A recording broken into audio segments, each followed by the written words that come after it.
Kisah ini datang dari seorang pria bernama Barry yang mengalami kejadian paling mencekam dalam hidupnya di sebuah kontrakan nomor 4 di Tangerang. Cerita ini saya dapatkan langsung dari pengalamannya.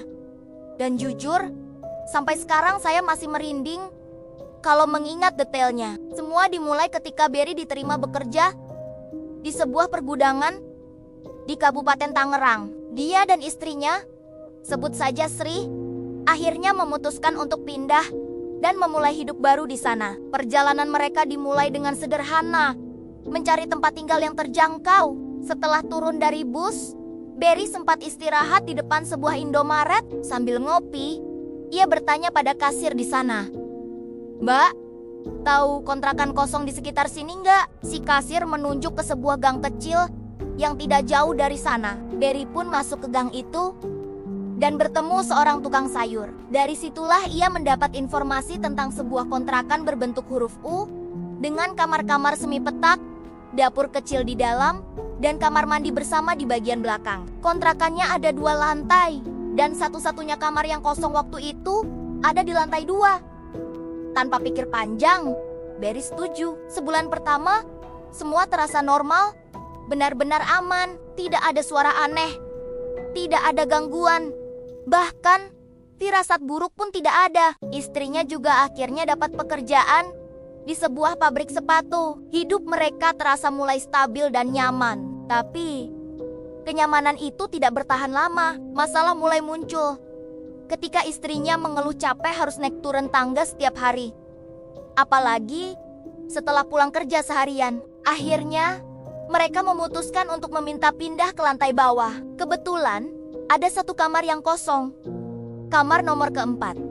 Awalnya mereka senang karena tidak perlu capek lagi. Tapi siapa sangka, keputusan pindah ke kamar itu adalah awal dari semua teror yang akan mereka hadapi. Baru 2 hari tinggal di kamar nomor 4, kejanggalan demi kejanggalan mulai terasa. Pagi itu, saat Barry hendak berangkat kerja, seorang tetangga yang tinggal di depan kontrakannya tiba-tiba berbisik lirih, "Mas, berani tinggal di situ?" Barry, karena terburu-buru, hanya mengangguk dan langsung pergi. Tapi ucapan itu terus terngiang di kepalanya sepanjang hari kerja. Ada apa memangnya? Kenapa tetangga itu bertanya seperti itu? Sore harinya, setelah pulang kerja, Barry duduk santai di depan kontrakan sambil ngopi. Tetangga yang sama datang lagi menghampirinya. Barry pun mencoba bertanya, "Pak, maaf, tadi pagi Bapak bilang apa ya? Kok saya jadi penasaran?" Tapi anehnya, tetangga itu tiba-tiba terdiam. Wajahnya berubah pucat. Lalu tanpa berkata apa-apa, ia langsung pergi begitu saja, seolah takut untuk melanjutkan kalimatnya. Barry makin bingung dan gelisah. Rasa gelisahnya semakin menjadi saat ia masuk ke dalam rumah. Ia mendapati sesuatu yang membuat bulu kuduknya langsung berdiri. Gorden yang menutupi area dapur bergerak sendiri. Padahal tidak ada angin sama sekali. Jendela tertutup rapat. Barry mencoba berpikir positif. Mungkin hanya perasaannya saja. Tapi hatinya sudah tidak tenang.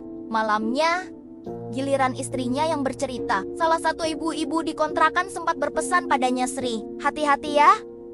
Tinggal di bawah." Pesan itu disampaikan dengan wajah cemas dan suara pelan, seolah ada sesuatu yang dirahasiakan. Semua isyarat dari para tetangga ini membuat suasana malam itu terasa semakin tidak enak. Udara di dalam kamar terasa jauh lebih dingin dari biasanya.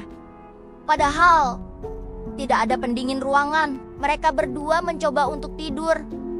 Meskipun hati sama-sama gelisah, posisi tempat tidur mereka tepat menghadap sebuah kaca besar yang ada di depan kamar. Saat Barry mencoba memejamkan mata, dari sudut matanya, ia melihat sesuatu. Sesuatu muncul di pantulan kaca itu. Sebuah bayangan putih, diam, tidak bergerak sama sekali. Rambutnya sangat panjang, menutupi sebagian wajahnya. Bayangan itu semakin lama terlihat semakin jelas. Barry langsung memeluk istrinya erat-erat.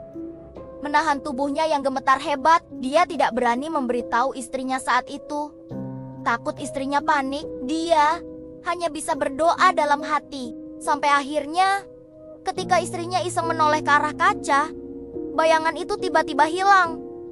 Lenyap begitu saja. Pagi harinya, setelah salat subuh, Barry baru berani bercerita pada istrinya tentang apa yang ia lihat semalam. Dan jawaban istrinya membuat Barry semakin syok. Ternyata, istrinya juga melihat bayangan itu. Dia sengaja diam, menahan diri, agar tidak membuat suaminya panik. Mereka berdua sama-sama melihat sosok yang sama. Di waktu yang sama, beberapa hari kemudian, karena sudah tidak tahan dengan semua keanehan ini, Barry memberanikan diri untuk bertanya langsung pada Ibu Haji, pemilik kontrakan. Awalnya Ibu Haji enggan bercerita, tapi setelah didesak, akhirnya kebenaran yang pahit itu terungkap. Ternyata, di tanah tempat kontrakan itu berdiri, dulunya ada sebuah sumur tua yang sudah tidak terpakai. Dan di sumur itu, pernah ada sejarah kelam.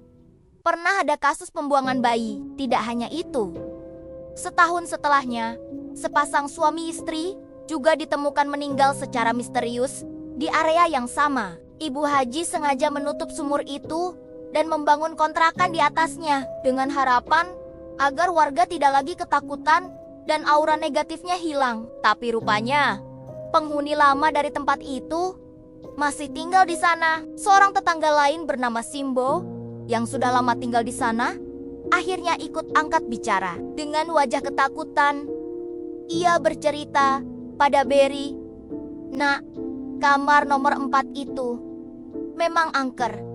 Makhluknya sering muncul. Perempuan berjubah putih, rambutnya panjang. Sudah banyak yang coba tinggal di situ, tapi paling lama cuma seminggu, terus pindah." Mendengar itu, Barry langsung merinding hebat. Semua potongan teka-teki, semua ucapan tetangga yang ia dengar selama ini, kini saling terhubung. Teror itu belum berakhir. Malam itu, sekitar jam 12 malam, Barry dan istrinya baru saja pulang dari rumah Simbo.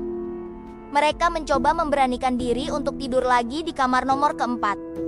Dengan sisa keberanian yang ada, mereka masuk dan hendak merebahkan diri. Tapi begitu mereka melihat ke arah kaca, sosok itu muncul lagi. Kali ini jauh lebih jelas. Sangat jelas, sosok perempuan putih itu berdiri mematung, dengan rambut terurai panjang menutupi wajahnya. Istrinya spontan menjerit tertahan sambil memeluk Barry erat. "Yah!" katanya dengan suara gemetar. Saat itu juga, Barry tidak berpikir dua kali. Ia langsung menarik istrinya dan lari keluar kamar. Seorang tetangga yang kebetulan masih terjaga langsung menghampiri mereka yang panik di luar. Malam itu, mereka berdua akhirnya menginap di rumah tetangga. Tidak berani kembali ke kamar terkutuk itu. Tapi, gangguan terakhir inilah yang benar-benar membuat Barry dan istrinya memutuskan untuk pindah saat itu juga. Beberapa hari kemudian, suatu sore, Barry pulang kerja lebih dulu. Begitu masuk ke dalam rumah, ia melihat istrinya sedang memasak di dapur. Membelakanginya. "Dek, masak apa?" tanya Barry. Tapi anehnya, istrinya tidak menjawab. Bahkan, tidak menoleh sedikit pun. Barry berpikir, mungkin istrinya sedang marah atau kelelahan setelah bekerja. Sampai akhirnya terdengar suara ketukan di pintu. Tok, tok, tok. Barry berjalan ke depan untuk membuka pintu. Dan betapa terkejutnya dia, istrinya berdiri di depan pintu. Baru saja pulang kerja, masih mengenakan seragam pabrik lengkap, dan jelas-jelas belum masuk ke dalam rumah sama sekali. Darah Barry seolah berhenti mengalir. Tubuhnya lemas seketika. Lalu, siapa yang memasak di dapur barusan? Dengan tubuh gemetar, ia menoleh kembali ke arah dapur. Kosong, tidak ada siapa-siapa.